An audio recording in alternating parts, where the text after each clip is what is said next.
What So, that? What was happening? What's happening, bro? so Malcolm, I enjoyed our dinner last Saturday evening in the fabulous. Were we in Kenner or Metairie? We was in Metri. You say it Metairie. I just was saying that, but Country, country, country. Black people say Metairie. I don't know if anyone says Metri, but probably white. No, Um. country white people say it. I think actually. Okay. So I had a soccer tournament. Came to visit.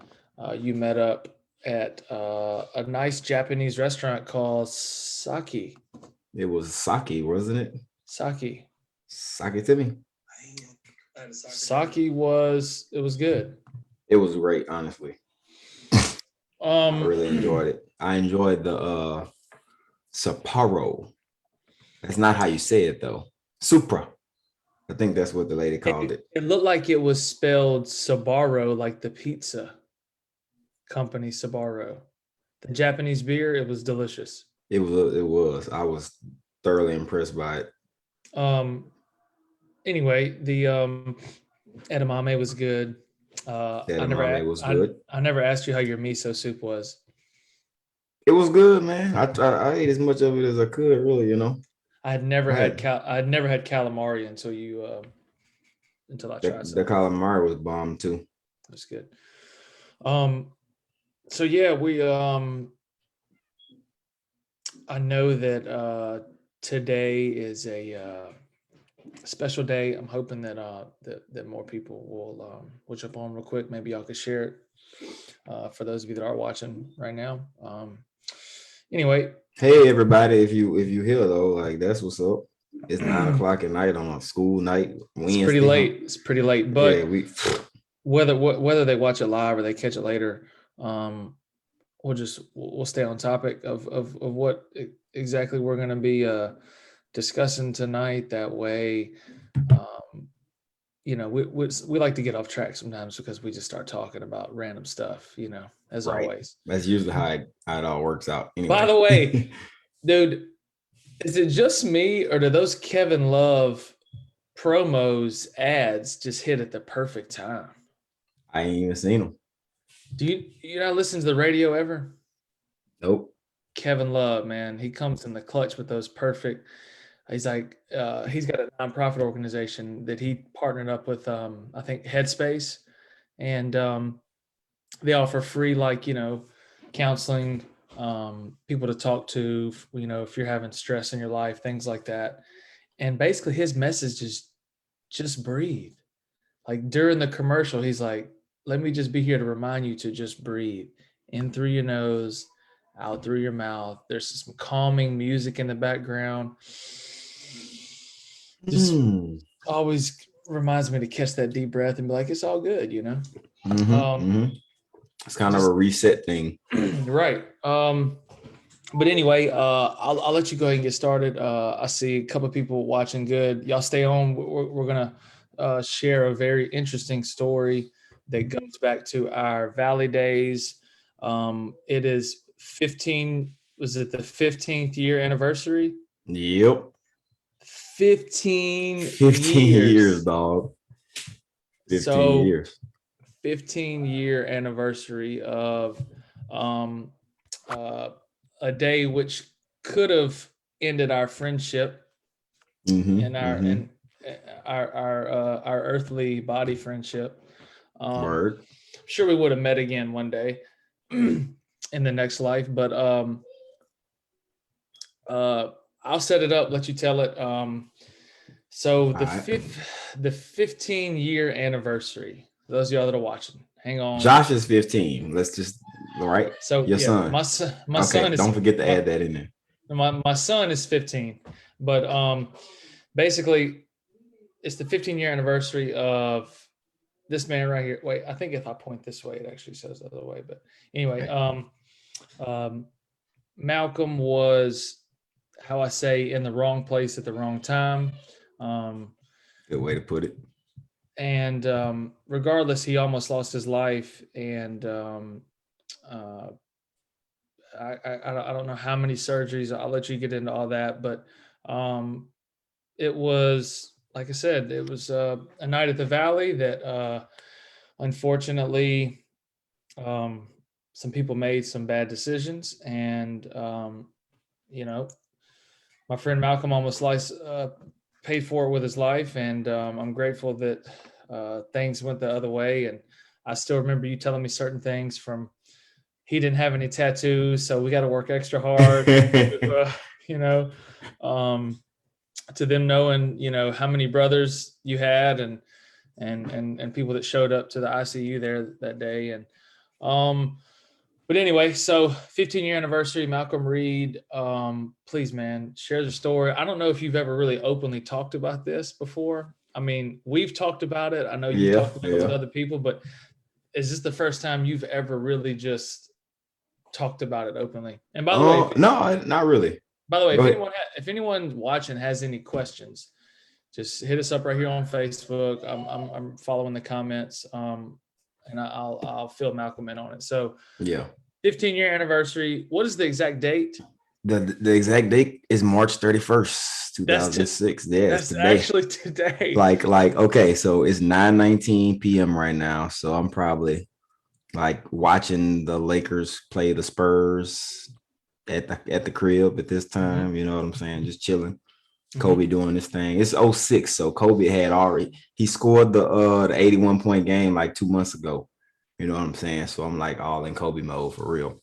Okay. But Shaq's gone, team's not really doing great. But it's another part of that story that connects me more deeply with Kobe. But this is not the first time I spoke about it openly, because in 2000, I think maybe 17, we had a student at McKinley who was killed on an accidental shooting. So there was like a forum at the school about gun violence. And I like, before they had it, like I called my mom and I was like, Mom, I'm dealing with this loss of this student or whatever. And I think, they about to have this forum. Like, I think I should like go on there and talk about it. And she was like, yeah, you should. You need to share your story with some of your students. Probably it might help prevent something like that happening again. So I went up there and I spoke about it in front of the whole school. Well, it wasn't the whole school. It was a good amount of kids in there and a good amount of people. But, that was probably the first time that I really like stepped out and put it out there. It's kind of weird that I don't, at the same, like, the more I tell people about it, the more people say I should talk about it more. And I'm always kind of like reserved about it. You know what I'm saying? But it is kind of a thing that it ain't nothing to brag about getting shot. You know what I'm saying? Like that's basically what happened. But all right, so. But let's not get it twisted. It wasn't like you got shot in the foot or grazed at the hip. Yeah.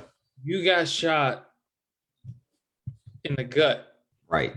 All up and through the guts. That bullet went around a lot of different places. It visited several areas of Malcolm Reed.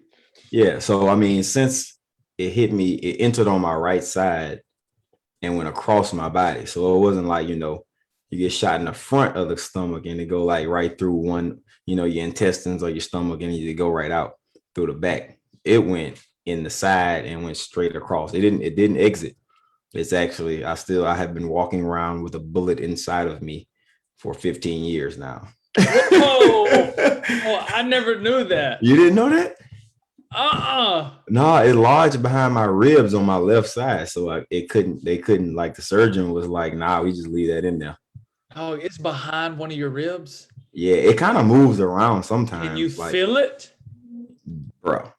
At earlier when it first would it would slide out of my ribs, so it'd be like protruding out of my left side of my body, and people would bump into me or like touch it, and it would be like, oh.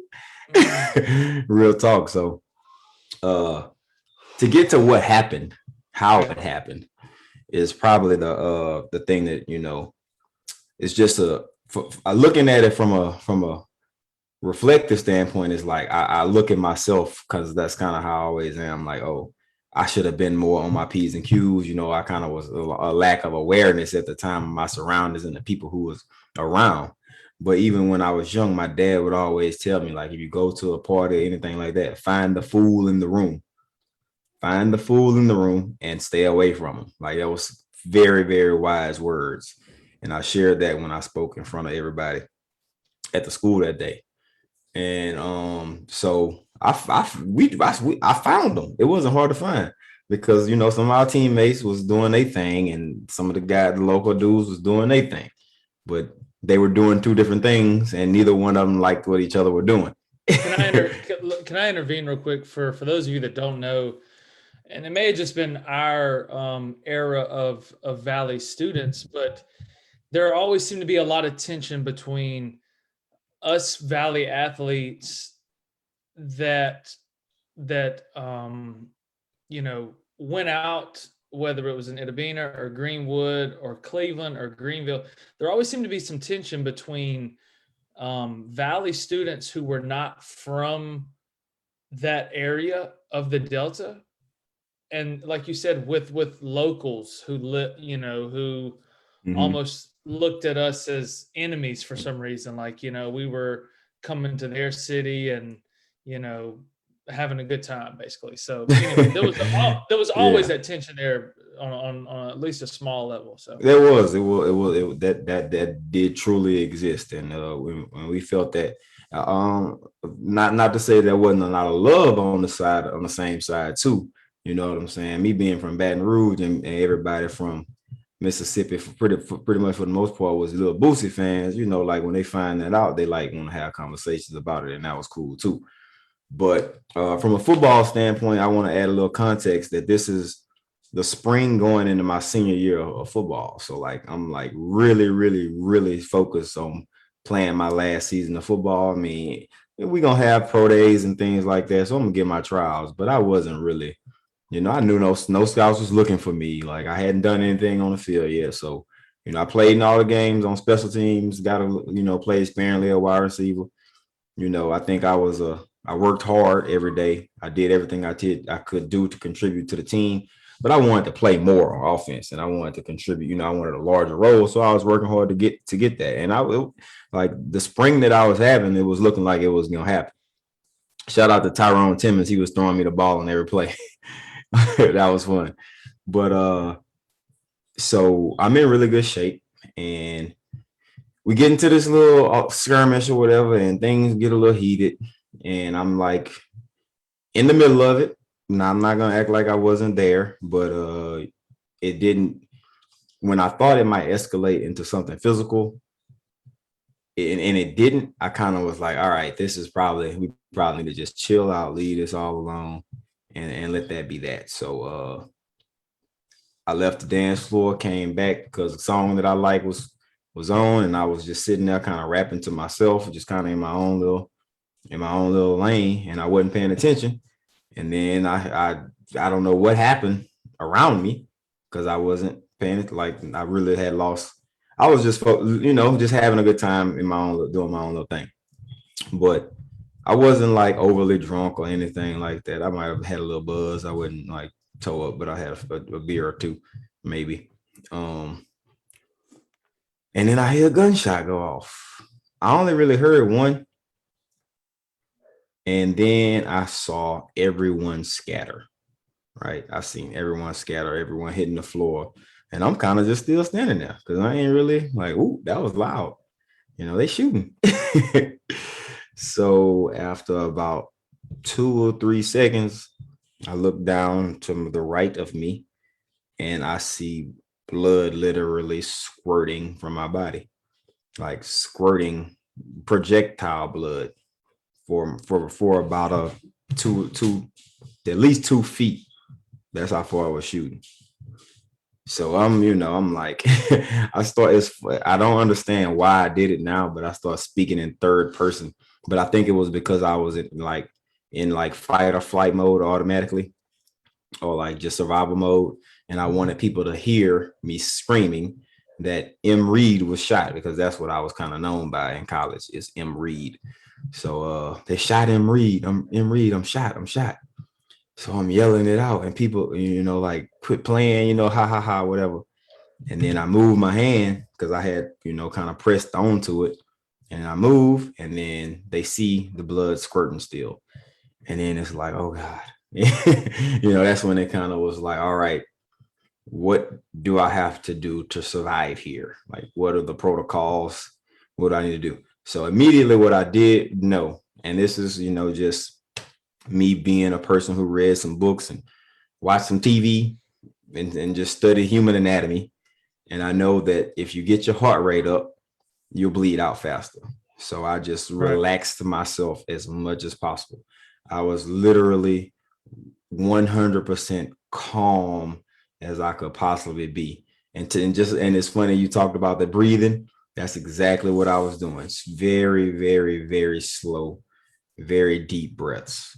What about the pain? What about the pain at this point? At this point, were you in shock, or were you? It seems like you were focused enough to realize the situation, because I think a lot of people in those situations, panic is what ultimately does them in. Mm-hmm. And I've always been a believer of mind over matter, staying positive. If you Yeah. start telling yourself you're gonna die, then a lot of the times your brain and body may give into those feelings Mm-hmm. and thoughts. So what, like, where was your mindset at this point, and what, and what were you, I guess, I mean, I'm sure it probably crossed your mind, you could die, but I Mm-hmm. mean, what was going through your mind at that point after you had realized, okay, this is what happened, what's next? Well, excuse me, as far as pain goes, I pretty much didn't feel any pain specifically. I was like, it was more just a little bit of fear, but more so, uh, just kind of like focused, not really. Um, I thought about like once I kind of like settled back in and got down and quit. When Joseph was applying the pressure on my stomach, he like got me down on the ground and was on top of me, pressing down on the wound. So I'm laying there and I'm just like breathing slow, and I'm thinking about my parents and my brothers, and like basically mostly my parents though. Like I gotta make it for them. I thought about Carissa too. You know what I'm saying? We had been dating for like 4 years at this time. So I'm like, I'm thinking about her, I'm thinking about her family, I'm thinking about everybody that was close to me at this time. I gotta make it for them. And I'm thinking, and a person stood over me and was like looking at me and diagnosed me as dead. Like he ain't gonna make it. Like it's over with for him. Like, it's over with. And I was, my response to that kind of like heightened my want to survive to prove that guy wrong. Just the competitor in me was kicking in too. Like, I'm gonna make this. I'm going to survive this. But the first thing I did once I got settled down though was made my peace with God, bro. You know what I'm saying? I didn't know if I was gonna make it or not. So with that uncertainty and that fear that I had initially, I just said, God, if this is my time, then take me with you. And if not, then get me out of this. And once I got that out the way, that's when I started thinking about who I wanted to be alive for. You know what I'm saying? Who I wanted, to not be like, to not go out without being able to say goodbye to. So that was kind of that first initial thing.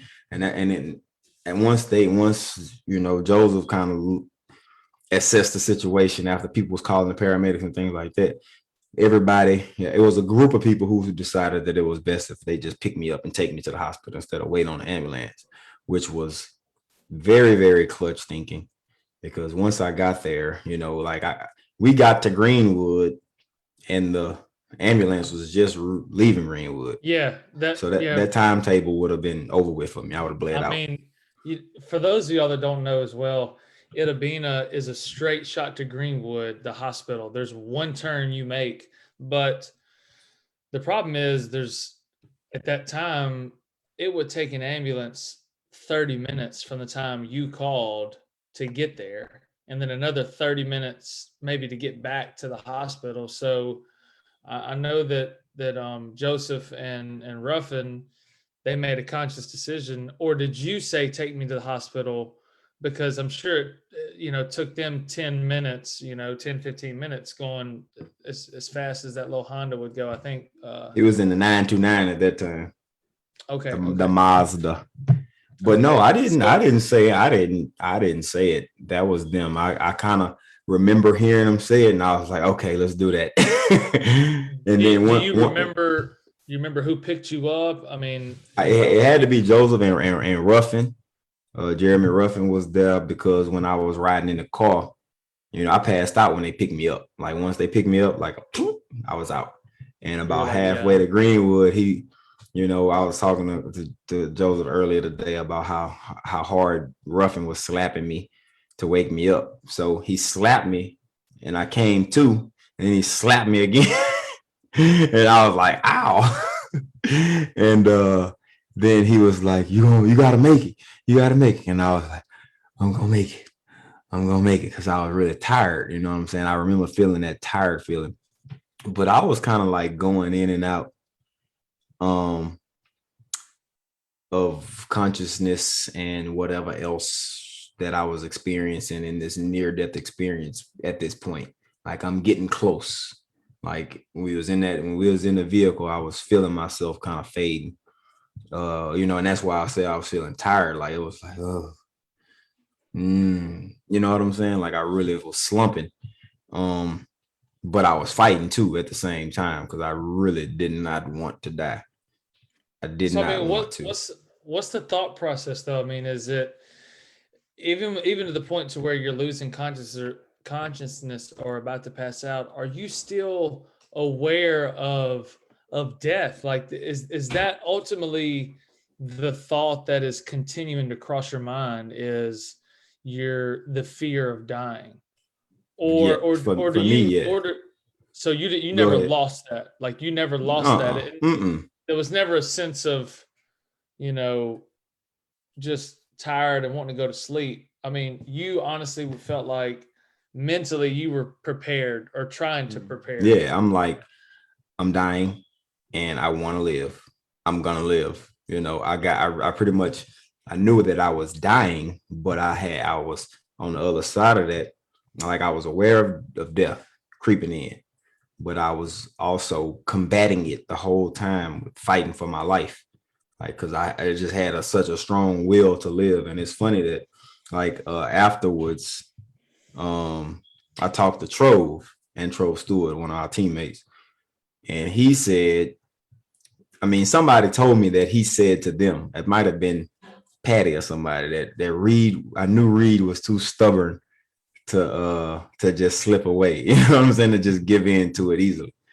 And I mean, honestly, I do agree that it was the competitive spirit within me that was just fighting it the whole time. Mind never matters. So, so Joseph's driving, you're in the backseat with Ruffin, bleeding out, and they get you to Greenwood, which JJ will say was he had it floored. You know what I mean? He did. I felt the speed. I mean, it was as fast as I've ever felt myself going in a vehicle. I mean, those roads at night are dark, bumpy.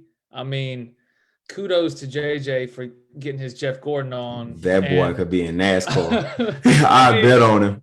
I mean, he didn't have no accident. He just probably went. He was probably focused, but he was cussing everybody, every car that we passed by. I think a couple cars got too close to him, and he was just yelling at them. I remember that too.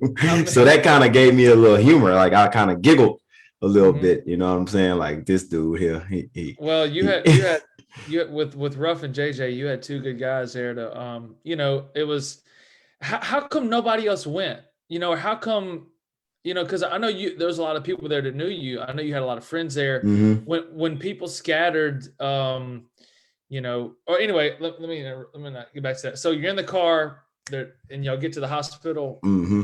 And do you remember anything once you got to the hospital? Yeah. So I remember a couple things. Who was in the room waiting on me? Patty was there, our trainer. Coach Titan was there. And Mr. Hardy, Lonzo, and then Wag came in there, because Wag, I went to the club with Wag, but he drove his car. He followed JJ And then he got there and he came in there. And I basically told him like, hey, give me a kiss on the forehead, bro. You know what I'm saying? Like, I need to feel you. You know what I'm saying? Like, come on in here. It's all good. I ain't tripping. Just show me some love. I need it. But what they did in the hospital, because I didn't stay there very long, because what they didn't have a trauma unit. So they couldn't perform the emergency surgery necessary to save my life. What they could do is give me some blood, you know what I'm saying, which is what they did to help stabilize me. But to tell everyone what the bullet hit, which was causing me to bleed out the most, was when it entered on my right side, it hit my liver and hit an artery in my liver. And then it went across and hit my stomach. It didn't hit my stomach and enter it, but it like the blast radius of the bullet like bruised my stomach, went through, the bullet did go through my diaphragm, and the blast radius hit my left lung, which caused it to collapse. So not only am I losing blood, but I'm losing oxygen because my lung is collapsed at the same time.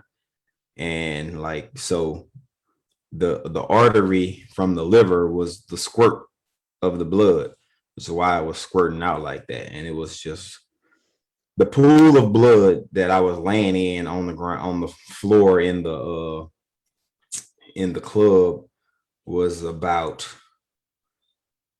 a circumference of maybe 9 feet, something like that. It was a puddle, a large puddle. It also makes me wonder why they don't have a trauma unit in places like Greenwood, Mississippi, where it's such a rural area that services, you know, hopefully they have one now. Thousands and thousands of people within a a large radius, Right. So but what happened was, once they stabilized me or whatever, they was like, we gotta transport me. They had to transport me via helicopter, which is another which it always comes back to Kobe for me. But like, my helicopter ride saved my life, and then he passes away in a crash. So what they was telling me though, they was like, man, you got the doctors in there. They was like, man, you got the whole school out there. So everyone had showed up to support and check on me, all the athletes and stuff like that who was there. So I gave like the thumbs up as they put me on the cart to put me on, like how athletes do when they get carted off the field. I put the thumbs up, as they put me on the helicopter. And then once I got on the helicopter, I was so tired that I asked the pilot and the medic guys, like, hey, look, man, can I go to sleep and not die? Like, can I take a nap now? Because all the adrenaline had worn off. And I was just like, poop. This is probably an hour after I got shot. So you still at that point, like, there wasn't a moment of, once you got to the hospital, you were like, yes, thank you. Yeah. I feel like I'm safe. Like, did you ever feel that? Or were you still no? Like, I'm gonna die. I was like, I'm dying still. This is bad. Save me. Yeah. So when they told me we got to put you on a helicopter, that mean they gave me enough blood to buy me some time, because it was like a 30-minute flight. So I got 30 minutes to go travel, and it's after 12 now, so it's moved into April 1st, early morning. And I probably got to the from getting shot at around 11, between 10:45 and 11:15, arriving at the hospital in Jackson and going into surgery about 1:15 to 1:30. So when I got there, man, and this is one of the most interesting details of the whole story, that the surgeon, Dr. Alan Simeon, I'll never forget him. I don't have his contact information, but I wanna like see him, and I want him to see me. But he said when he saw me, he looked at me. I had just got a fresh cut too. Who cut my hair? Might have been Blue. And it was either Blue, Feast, one of them. But I was fresh, you know what I'm saying? So I had a fresh cut, fresh shave with the goatee, and I had no tattoos and no piercings. So when he said, as he observed me, He said, "Man, this guy looks different than all the other guys that usually come in here with gunshot wounds," which I look at as, so he said he wanted to save me even more. And I had some, as much as thankful as I was that he felt that way about me, it did like give me some concerns about what he would have said about me if I did have all the tattoos and piercings and maybe some dreads or some gold teeth in my mouth. Like, would he have had that same effort to save my life? Because I don't deserve any more effort for a life saving, I feel like, than anyone else, just based Well, off appearances. well, being in a Jackson trauma unit, Mm-hmm. you know that the kind of things that happen daily in Jackson with the murders, especially now. I mean, we're talking way back in '06. I mean, it's 10 times as worse. But anyway, go ahead. Mm-hmm. Yeah. So I mean, and to that point, it's mostly African American males coming in with gunshot wounds. So hopefully Dr. Simeon, you know, gave them the same amount of love that he did me. But I was very, very appreciative of him for saving my life. So I go into surgery, and then I go dark. They put me in a medically induced coma, and I woke up. I remember waking up, I think it was on April 3rd, 2 days later, in the ICU, hooked up to all kinds of tubes that I had never even knew could exist. But the first person I remember says to whisper in my ear was one Trey Butts. And I was like, all right, I'm up. Well, when I first came to, I was like, all right, I'm alive. This is what's up. You know what I'm saying? Like How many surgeries was it I total? think it was two. But how many have you Oh had no, total total. Oh, since that? 4. It was two It was initially 2 that initially. Then I to had get you 2 out of the more. ICU. Uh-huh. So when I No, it was first 3. It was 3. I lied. It was 3 okay that I when could I remember. so for people wondering like why wasn't I there? Where was Trey at? It's supposed to be friends. So my son had just been born not even 2 full months earlier. Mm. And at this point, me and Nikki are married. So, you know, I'm, I'm, Playing uh, house. I got a almost 2 month old. At that point, I was doing my student teaching. So I was That's right. I was actually set to get my degree in May. Because I was going to be done with school. Um, no, wait, reverse that. Nope. Oh yeah, I was doing my student teaching. Anyway, so you know, I was at home sleeping in the bed by the time I got the text from JJ, I thought it was like haha April Fools. Because it was April Fool's Day. So That's crazy. I had to text. Back then there was no We social forgetting media. that. Yeah. If this was today, the whole world would have known about it. There would have been people recording you instead of trying to save your life. You ain't lying. Oh my God, he's dying instead of trying to, save his life. But I would have been a YouTube sensation. but so I had to reach out to a lot of people because I didn't even make it to the hospital that night in Greenwood. It was basically the next day when I had woke up. You were already in Jackson. So that's when I started staying in touch with Marlon. That's when I got in touch with Marlon. And it was a couple of days later, St. Dominic's. You were at St. Dominic's. So, me and Nikki and infant Josh, we came up to your room and I didn't really know what to think, you know what I mean? Because if you like, I just heard from the only people that I knew to hear it from, and that was JJ. He was there. He told me and Wag. So, but I think everyone was still kind of not on edge about it, but everyone just kind of had this really melancholy, weird vibes, whenever we Hmm. were around each other talking, because nobody knew if you were still going to survive at that point. You know what I Right. mean? It was still, we're waiting to hear about the surgeries, waiting to hear if he's going to be out of ICU, and for a couple of days, that's a long time. Because nobody knew nothing. Like I said, the communications back then weren't as quick and rapid as they Right. are For these sure. days. But anyway, so we got there, and I specifically remember the first thing the nurse saying, sir, you got to get that baby out of here, because I had him in the little seat holding it. Nikki's behind me.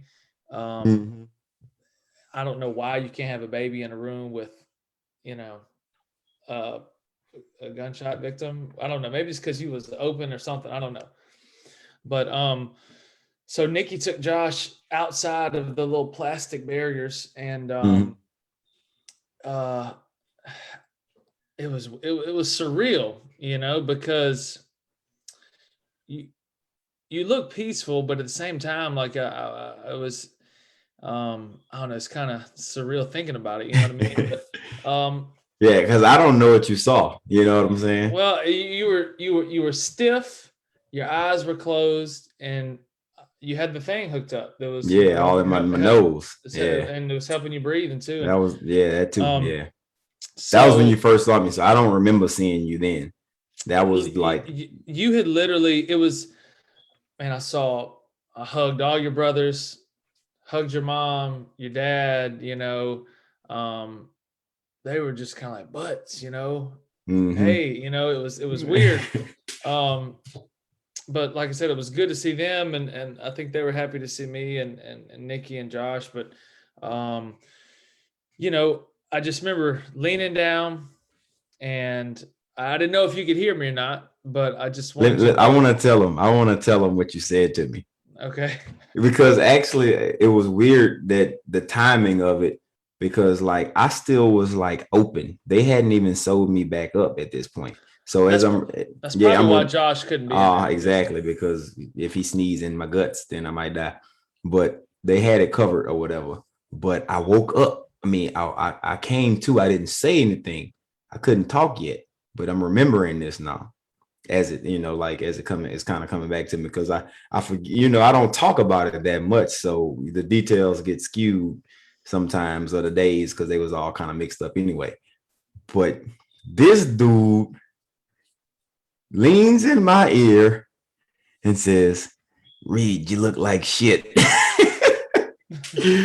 I wasn't even able to respond to it, but it gave me a giggle. You know what I'm saying? And it was exactly what I needed to hear.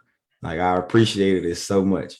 And I don't remember hearing anything else until I woke up for real, and was like, when I really, like I was saying a few minutes ago, like I came to and I was like, whoa, I'm alive. So once I came all the way out of the coma, I was like totally aware of everything again. But while I was down, I had no memories, I had no thoughts, I had no dreams, I had no feelings, none of that. You know what I'm saying? So while I'm going through all these surgeries and these recoveries, everything's dark. You know what I'm saying? It's like my consciousness was no longer, you know what I'm saying? It was absent. Which still kind of just confuses me. But when I came to, it was like I was totally aware of everything, like, just like before. Like, I knew I had been shot. I knew I was in the hospital. It wasn't like I woke up, hooked up the tubes, and I'm like, where am I? Like, I knew exactly where I was, and I was like, yes, they did it. You know what I'm saying? So like, where my people at? Well, I That know. was that was I it. just remember. I just remember your sweet mother. She hugged me, and I was just like, because I didn't know what to do. I mean, we were only like 20, 20, 21, 22, 22. I mean, I 22, mean, when I look at 22-year-olds now, I'm thinking like, I didn't 22 know year what I old was kid, doing. 22-year-old Kids, man. kids. They're kids, So, bro. um, anyway, I just, I was like, what do I do? Can I go see him? And was like, can he hear me? And your mom was just had, she always said she had that big smile, and she was just like, he would love to hear your voice, and he would love to see you. I don't know if he can hear you or can see you, but he's uh they didn't say you were awake, but um it's kind of hard to explain it. Like, you were awake, but I don't know if you were just aware, so Yeah, to speak. right. You know what I Right. mean? But Yeah, I know exactly what you mean because I felt it. You know what I'm saying? so I Like just it was like I would like have like a wake up for about 10 seconds. You mhm. know what I'm saying? Or maybe 30 at the most. And then it'd be gone again. Because I was sleepy. You Well, know what I I'm saying? just They had me so doped up that, like and I wake up and I'm like, yeah, that's how it was. gone. Like, I did whisper in your ear, "You look like shit," but I also said, "I love you, man, but you look like shit." And if you can hear me, I'll see you soon. And I didn't. That was all I really knew to say. And Yeah. me and Nikki and John, we didn't stay long. I literally stayed for a few minutes because, um, there was nothing that I didn't really know what to do. I just told Marlon to stay in touch, and uh, like I said, it was part of me coming because at that point I think it was still in question of, is he gonna make it through this? Yeah, I didn't think I was gonna make it. Just keep it real. Y'all thought I was out of here. Well, I mean, like, it was like it It was was that bad though, it honestly. was it was still in question. You know what I It was mean? bad. Things were still like, even though you were out of ICU, there was still No, I more wasn't. I surgery. was out of surgery. Well, I yeah, was in ICU for like like a week. there was still more surgeries to go. You were hmm stable. You were Yeah. in stable condition, I guess. By the time you got to see me, but I was in critical for like the first 20, but for the first about Yeah. 36 hours, I was in But critical but that condition. but even then, I still remember your family saying like, well, there's still more work to do and stuff like that, Mm. But so it was more of my conscience kind of saying like, I gotta go. Nikki knew it too. Nikki wanted to go, and it was just one of those things where hmm uh, I was, didn't find out till late, but because yeah, I just got married, and I was, first couple of months, I didn't see a lot of my friends for, Right. that first part of '06, January through, really, I graduated. But anyway, it was a story that happened, and like I said, that's not to say, people think just because you get shot that you're a thug, and that are doing something you shouldn't be doing. Someone like Mm. yourself was legitimately wrong place, wrong time. Wasn't necessarily the instigator, but not saying you were completely innocent. Right. But I say that I was a bystander, but not an innocent bystander because I was in the midst of the foolery. Even though, even though I tried to remove myself from it, it had already escalated to the point where they just wanted to hurt somebody. You know what I'm saying? Like whoever the dude who pulled the trigger, that was just him trying to do that because he wanted to do it. Really, that's how I look at it. It well, was totally unnecessary though. but wasn't he essentially? I mean, people that pull a gun out in that situation, their main response, they're scared. They're scared themselves. Mm-hmm. And I don't know if no one else was shot. Nope. And what happened to the young man um that did pull the trigger? I don't really know, to be honest, but I know that there was an arrest made. Um, an aggravated assault charge was given, and there was a conviction, as far as I know, but the sentencing wasn't that long. So I mean, whoever the dude was arrested was, you Hank see, Hank Hank Fant said Oh, he locked up. he Oh, said he's still well, locked up. Yep. I ain't really never go really follow up on it, honestly. Yeah, how The did you how did you deal with that? I mean, you didn't have any sort of, because me, I'd have been like, man, I want him locked up. If I'm family, I'm going. Oh, Hank said he's not locked up for that though. Yeah, that's what I heard. The same thing. But I That I mean, ain't heard. That's my first time hearing anything about it since. wouldn't you want justice I don't though? I know. mean, doesn't that make you want? Of course. So I mean, I can speak on it, man, because this is probably the most touchy part of the whole thing. You know what I'm Yeah, saying? That yeah, this yeah, dude yeah. still kind of exists, and people who he was with, you know what I'm saying? They around too. So at the end of the day, man, I chose peace. I chose peace for myself, and today at school at football practice, I didn't have really a practice. What I did was I sat down every player on the football team and I invited the baseball team to come too. And I told them the story. You know what I'm saying? And a couple of them asked me the same question, like, Coach Reed, what happened to the dude who did it? You know what I'm saying? And I was like, look, at the end of the day, there was a part of me that wanted retaliation, you know what I'm saying? Wanted revenge and justice, all three. But I was focusing on moving forward in my life and just trying to finish college because because when I woke up and was fully back ready to back alive and like talking and seeing people and hugging people and kissing them, I'm thinking 2 months tops I'll be ready to get back in the weight room and start running and training for football season. Like, I'm playing this year, this is my senior year, I'm gonna play, this ain't gonna stop me. When I found out that it wasn't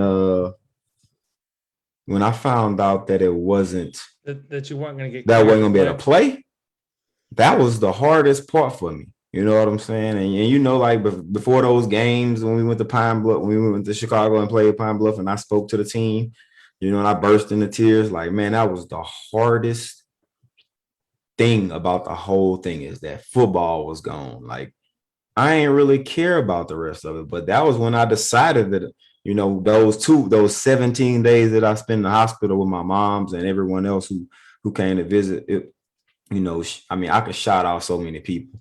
You know, I definitely got to shout out my wife, man. Carissa was there, driving back and forth from New Orleans, and like, she got them calls late at night and had to, come be there for me and be by my side.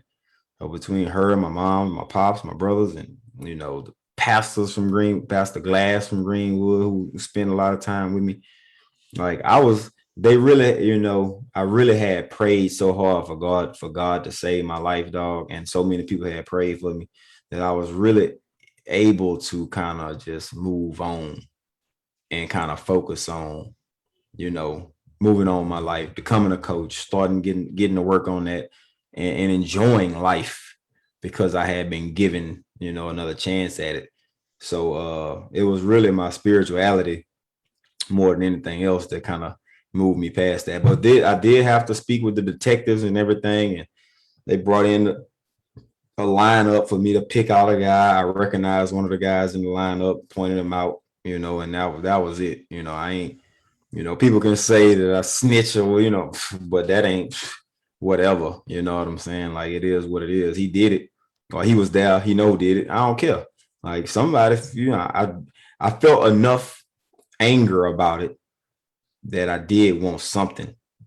You know what I'm saying? So it wasn't like all good, but I was able to try to just focus on my life moving forward.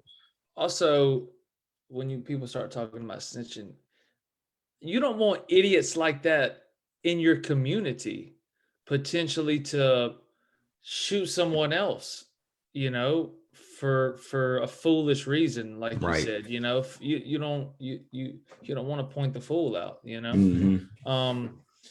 But anyway, so I know that it took you a while to recover from that, and we actually, we actually sort of reconnected, uh, you know, later on. I know that sets you back, not just on the football field, but academically as well. Oh yeah. I was about And to graduate in that December. Like, at the yeah, end, I was gonna play my last season and then graduate in that last year too. So I ended up not graduating for like 2 more years, man. It was, Mhm. you know, I spent 17 days in the hospital, another week bedridden. I couldn't really, I had to learn how to pee and poop again. You know what I'm I saying? knew you said Like you're. all of those types of things was like it was I knew miserable. It I was knew a you said miserable your. experience in the hospital. I knew you said your guts were messed up, but I mean, like, I couldn't eat.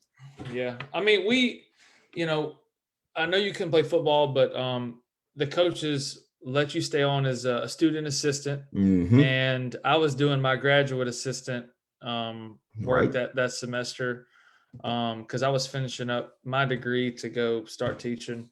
So yeah, it's crazy because I think that me and you have talked about that more now than we probably ever did in the For past real. 14 years. Seriously. It was like we never really talked about it. I feel like we talked about the car accident you had when you like messed When up I got your my finger hand. jacked up with the 18 wheeler. Look at that. Look at that. You see that? I feel like That's we a whole talked. nother story. I feel like we talked about that more than this because I know it's a touchy story, but listen, man, It's I, all good though, honestly. I'm glad you shared. Look, if y'all have any questions, feel free to ask. You I know, want to one of them. respond to what Hank said about me doing the right thing because Okay. I want to like list off a lot of the things that I've been able to experience in this last 15 years.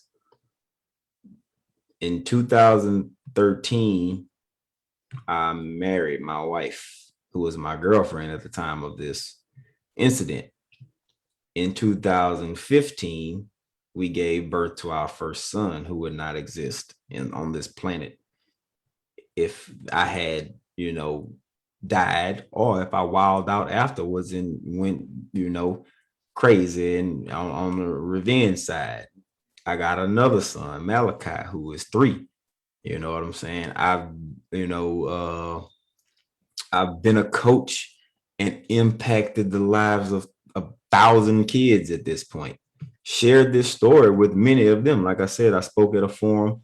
We doing this podcast, like all kind of. We did the All-Star Special Teams camp.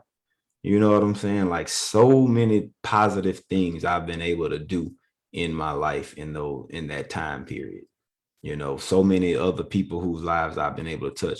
It ain't been all great. I had my struggles over the like I talked about the recovery, but I probably suffered from PTSD that was undiagnosed. I probably should have got some counseling. You know what I'm saying? Because I would have flashbacks and things like that. I would literally like just grab my side sometimes because I would feel it again. You know what I'm saying? So all the ups and downs that have come in these last 15 years kind of have led me up to this point where now I'm the head, I was the head baseball coach at McKinley and now I'm the head football coach. And I'm a really, and then the time that I spent at Saint Amant, I didn't share this story with anyone at Saint Amant, man. Uh, I didn't get a chance to because the anniversary never, but I did invite, I hopefully some of them watch and I was definitely gonna share it with them to get them a chance to see because this is, if this is why, I am the way I am. It's a huge part of my identity that I don't really talk about. Chill out, Hank, with the finger. But yeah, my finger got jacked up a year later in a 18 wheeler accident about a mile from where I got shot at. So, Well, God has really done an amazing job with me, and I'm trying my best to do, to do the right thing in life because of what the opportunities I've been given at life to have. so I totally agree, man. And with that being said, I think that it's important. They need to hear you say it, not me. But um, I know that there's a lot of things that I've done from the time I was a little fella, but conscious decision making in terms of teenager, young adult. You know, I probably shouldn't be alive with some of the decisions I've made Mhm. that have been just, um, irresponsible or just, selfish. And Um, when you're a teenager in high school and when you're in college, you sometimes think you're invincible. You Mm-hmm. sometimes think that nothing can happen to you, that you're just living life. And I think in a way that's a part of ourselves that we lose as we get older, that we all hope to try to get back. That freeness of no burdens, no stress. Mm-hmm. Never thinking about the bad things that might happen, but also you know as we get older, we realize that we can't do some of those things we used to do. Right. It's not worth it. One of the things that I remember Coach Willie Totten saying about the club and about going out, he's like, nothing good happens after midnight. And there's so much truth to that, you know what I mean? Mm-hmm. But what would you tell young kids that are like yourself? I mean, as they face tough decisions, Ooh, bro. like what, to not put yourself in a situation like you were in. And Mm. look, I'm I've I've been inside of buildings when gunshots have rang out. You Right. know what I mean? Mm-hmm. Um, and you have as well on multiple occasions. We had nothing to do with any of that, Right. but uh, I could have been shot. The guy next to me could have been shot. JJ could have been shot. You know what I mean? Yep.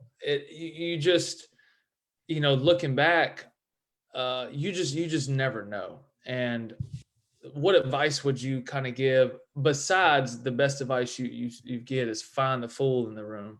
Find the fool in Stay, the room. man. It That's starts there. It starts right. there. Because even if the fool might not even show themselves. They usually do, but they might not. So it might be hard to find. But man, I think about, I've had a good bit of conversations with Mike Archie uh since what happened to me, and even before it happened to me, after what happened to him. So for those of you who don't know, Michael Archie is probably the best athlete that came through Valley during our time there. It's an amazing basketball player who was planning on coming out to football, who went to the club across the street from where it happened to me at, went to the club, got shot, it hit his spine, and he, is paralyzed from the waist down. And Michael had nothing to do Oh with my what was going God, on. man. I was Michael was so far away just from the best guy. but Such a just good guy. You know what but I'm saying? the fact that I don't even he had nothing to do with why a gun was pulled in the first Right. place. Yeah. And Wrong place in the yep. wrong And time. someone else lost their life that night too, what all was going on.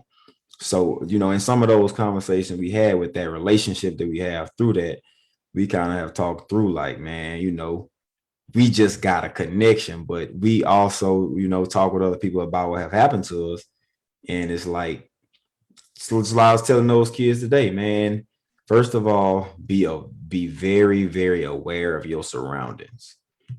Finding the fool is one thing, but just being alert and keeping your head on the swivel, not abusing the alcohol and the drugs when you're going out. You don't need all that to You go. gotta have a clear mind. Yeah, You gotta get, stay. like if you having a few drinks and all that, but you see something start to go on, expect the worst. Expect the worst between drunk people who getting in altercations. So Absolutely. remove yourself from the situation immediately. Don't run towards it. Fall back. And if you are like what I'm telling these young athletes today, like, look, if it could happen to me, a person who actually does always try to do things the right way, and always prided myself on being a really, really good person, not going to put myself in those situations where I could get hurt or have to hurt someone else. I'm trying to get them to understand, like, you gotta be able to walk away from foolishness because you don't know what people might do. Like, you really don't. You have no control over it. So you might be someone who could just knock somebody out all the time, but if you ain't really you really don't want to do all that, and you got other things in life that you want to do. Like if you're gonna be a gangster, man, and you're gonna be in the streets, like you got to go out there all the way. If you have stepping in and out, then you ain't gonna be able to make it, man. So like, but if you want to like live a good life and travel and see the world, like, man, I think about, you know, I done took a couple trips since since this situation happened, and seen some places that I had never seen before. Like, do you want to see all that? Do you want to have kids and a wife and a family, and you know what I'm saying, and a career that of something, and do something that you're passionate about and you feel like you're doing it for a purpose? If so, you leave all that stuff alone, man. Don't even put yourself in those situations. And if you're gonna go to a club, like, you really get it, really look at the people who in there. And if you feel uncomfortable in any way, it's probably because it's an uncomfortable place. So you need to get out of there. Trust You your know what I'm saying? instincts. Like, Always trust your instincts, man. Because I when we was in the midst of this thing, one of the dudes looked at us and said, "I will bury you niggas." That's what he told. That's what he told us, the football players who were standing around. I don't know if anybody else heard it, but I heard it. And I was just like, whatever. And then he shot me. or one of his friends did. You know, there was no punches thrown. There was no, like, there's a little bit of pushing and shoving, just like a mosh pit or whatever, but that was with the music. But it wasn't like an actual altercation. It was just a shooting that was very, very random. Well, and that's the thing that I think most kids can't wrap their mind around, is that there's always those one or two young men, whether they're teenagers or early 20s, mid 20s, that feel like they don't have any other option. Mm-hmm. But more so, they're not concerned with any other option. It's like you Right. said, Right. the guys like that are willing to pull the trigger, they're all in already. Yeah. And there's so many people who are not all in, that are only good at talking, that are only good at looking tough, that are Mm-hmm. only good at being muscular and Right. and appearing to want to be the alpha male. But Right. just like a situation with the Oklahoma wide receiver football star, it's not just gun violence at this point. Like, I cannot see myself go and put myself in an environment, like you said, with fools under the influence of certain drugs and alcohol, because Mm-hmm. it ain't even about guns for me these days.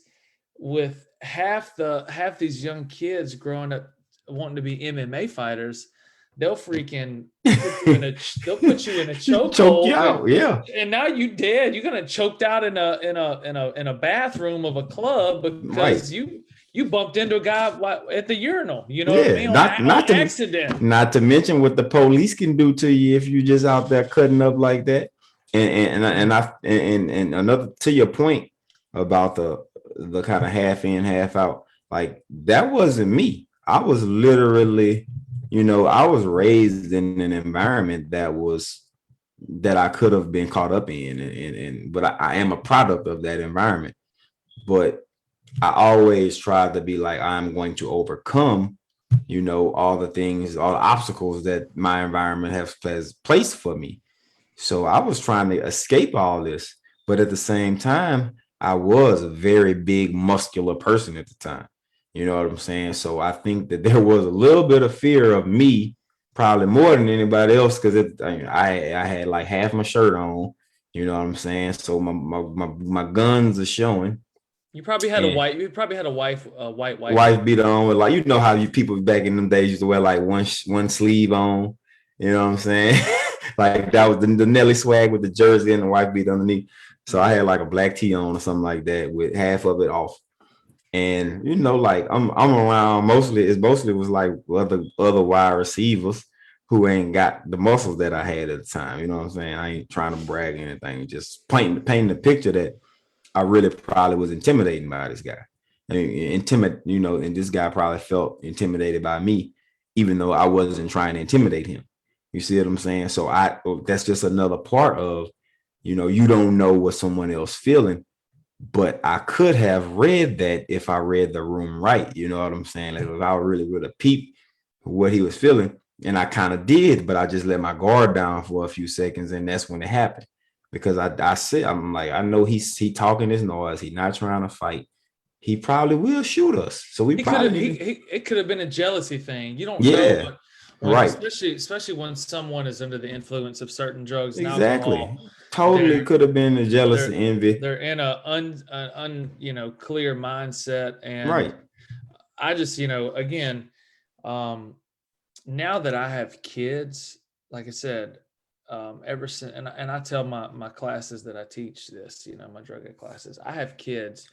I don't ever want to put myself in a mental state where I can't be there for them or my Mm-hmm. wife. Right. If I'm sleeping in my bed in the same house as my kids and wife, or if I'm at a soccer game 3 hours away and something happens, I want to be able to get to them in a Mm-hmm. clear, safe mind and be there for them.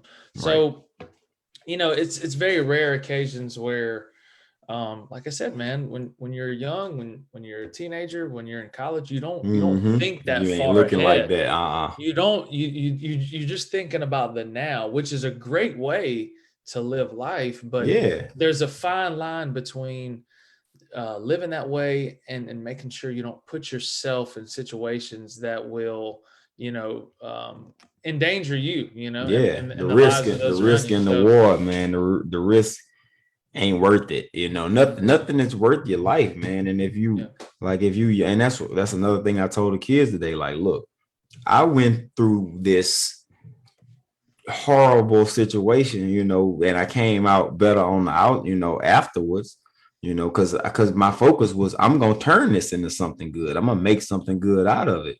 At one point I was training hard to get back on the football field with a medical red shirt, which, I went to practice one day that next spring when the football team was starting to get back. Man, I had it trimmed me down, man. I lost like 35 pounds. You know what I'm saying? But as I gained about 20 of those pounds back, I still had the speed left over when I started lifting and running again. So I was ready to play.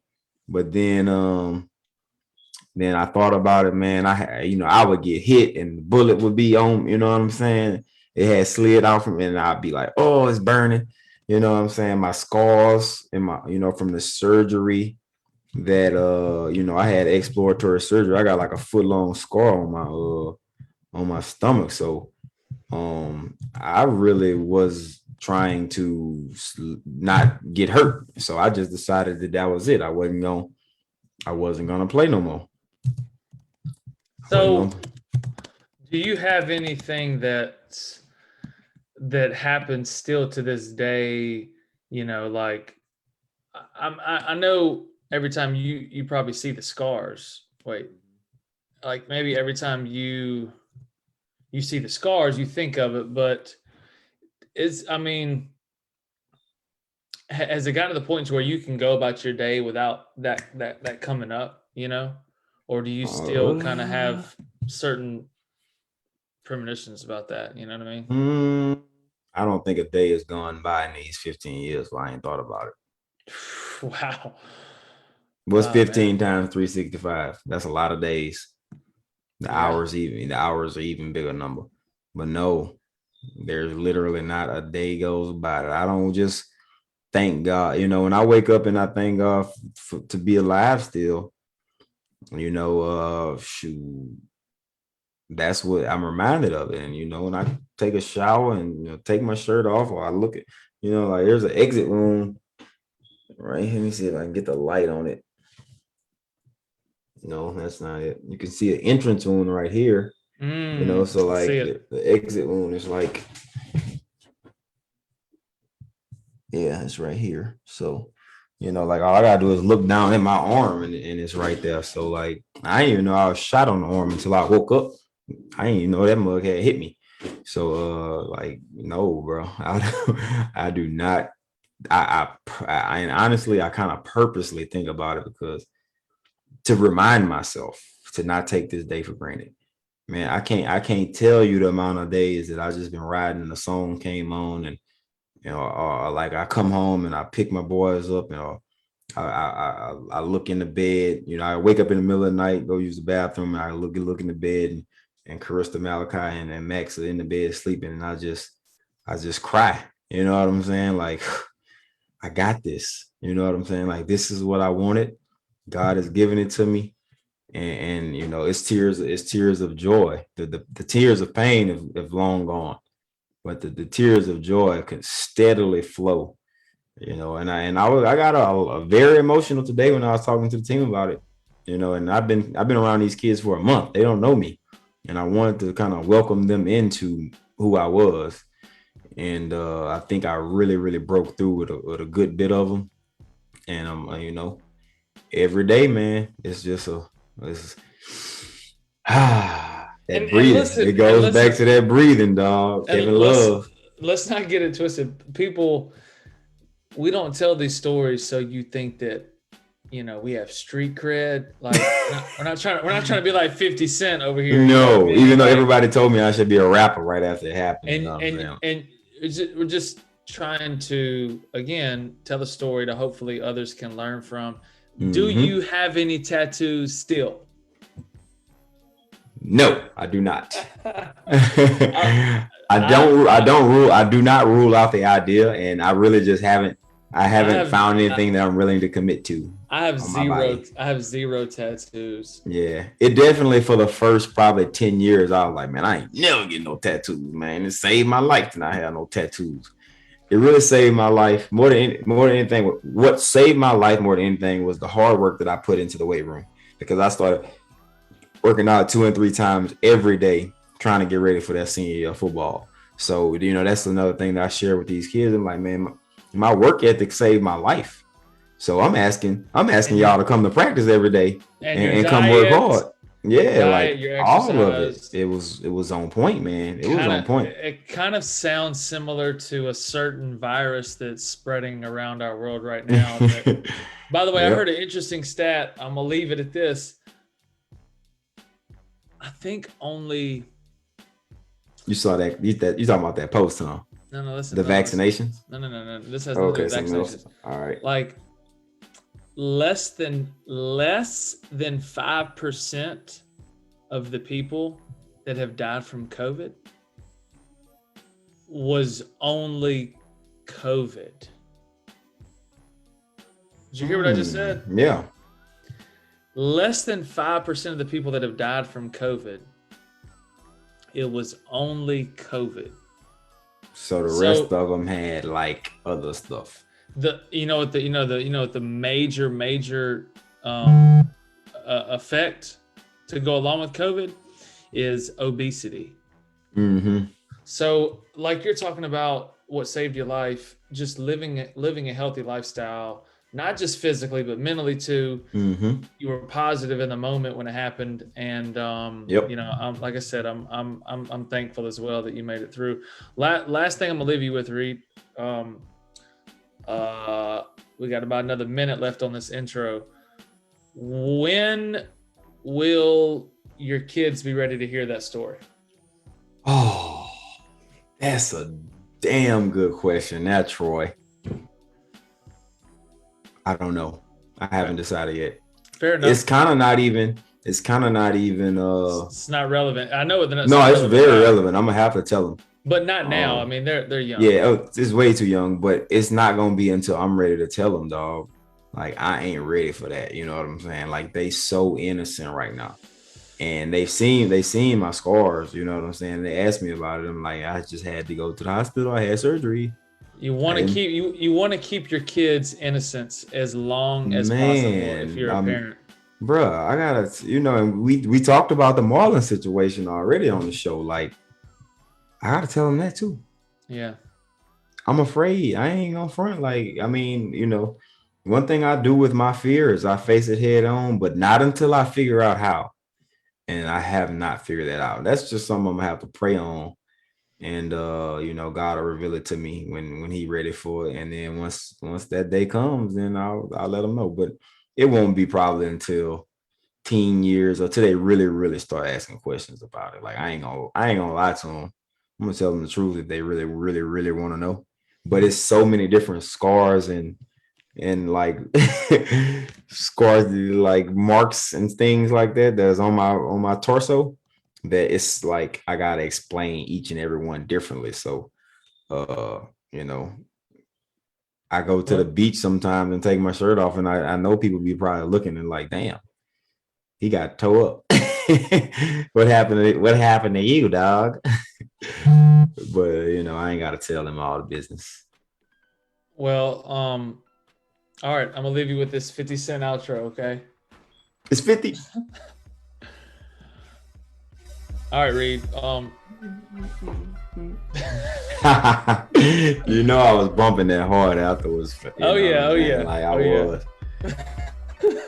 I try not to feed into it too much, but I did start calling myself Malcolm Belly. Sometimes it got to you. It did. I couldn't, bro. I was really just trying to find my way afterwards. You know what I'm saying? Like, where am I going with this? Like, am I just gonna own it all the way and just be the guy who got shot, or am I just gonna be Malcolm Reed and move on from that shit and not let that determine my future, but use it as a tool to build my future? That was ultimately what my decision was.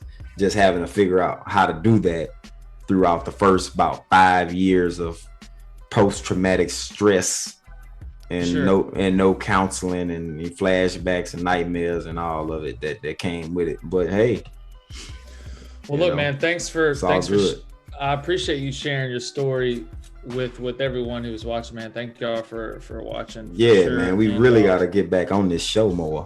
I hope you story. I hope y'all enjoyed it, man. Share it, and don't forget to send me this video so I can post it on our YouTube page. All right. I think I might need to do that like immediately. Okay, and do the last one too, that from that last time. I ain't do the last one. Oh, all right. Look, I'll let you know. We got some good stuff to talk about, bro. So let's just keep talking about it. The world has other stuff going on other than this 15-year anniversary. It was like we'll be back here again next year. You know what I'm saying? God willing. God willing, we'll be back for 16. Yes. That's the goal. The last one I sent was February 10th. That's the last one I have. So you got to send me the one after February the 10th. All right. So, okay. This coaching thing got us rolling right now, bro. So yeah. When we get back to summertime, when things slow down a little bit, we get back a little bit more. Spring break this week. Thank you, Jesus. One more day of school. Yeah, we got a half day tomorrow. Yeah, happy Good Friday to everybody. Happy Easter. Everybody go have your crawfish balls. You know what I'm saying? Crawfish is overrated. Have a good time. You from Mississippi. You just don't even understand. Crawfish is gross. You tripping. I'm actually allergic to it. It makes my skin peel on my hands. That's also gross. I just put it is. I hate it. So I just put gloves on if I really want to eat some. All right, bro. Y'all stay safe out here. Chestnut Checkers, we do still exist. Thank y'all for tuning in, man. But hey, if you didn't know that story, now you know. And it really happened. It's really true. So, but I'm good, and I'm going to be the best head football coach that I can be for McKinley High School. And I'm gonna use this as as a message for my players and anyone else who's willing to listen. You don't have to go. Coach Reed did that, so hopefully you ain't got to go through that. All right. Peace.